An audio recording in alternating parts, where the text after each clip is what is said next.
बिस्मिल्लाहिर्रहमानिर्रहीम अल्हम्दुलिल्लाहि रब्बिल आलमीन वस्सलातु वस्सलामु अला रसूलिल करीम अम्मा बाद।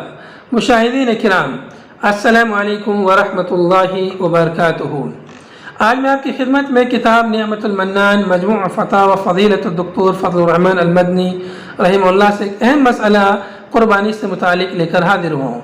मसला है कि जर्सी गाय की कुर्बानी का क्या हुक्म है।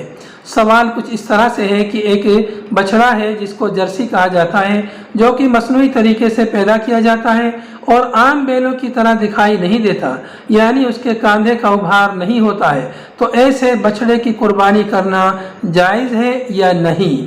इस सवाल के जवाब में आप रहीमहुल्लाह ने फरमाया कि जर्सी जानवर के तरीक़ा तौलीद के बारे में अगरचे कि लोगों के मुख्तलिफ अक़वाल हैं, लेकिन चूँकि आम हालात में उसका शुमार पालतू गायों और बैलों में होता है और उसका दूध और गोश्त इस्तेमाल किया जाता है, इस वास्ते उसकी कुर्बानी भी जायज़ है।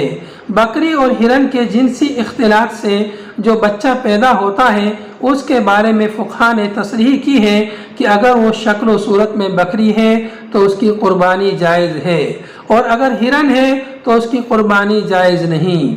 फतावा आलमगीरिया में है, इज़ा नज़ा ज़ब्युन अला शाअति अहलिया फ़इन वलदत शाअतन तजूज़ु अत-तज़हिया व इन वलदत ज़ब्यन ला तजूज़।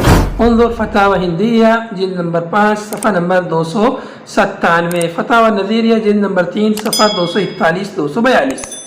इस वास्ते एहतियातन अगर कोई उसकी कुर्बानी ना करे तो औला कह सकते हैं, मगर हराम कहने की कोई वजह मालूम नहीं होती है। व आखिर दावाना अनिल हम्दुलिल्लाहि रब्बिल आलमीन।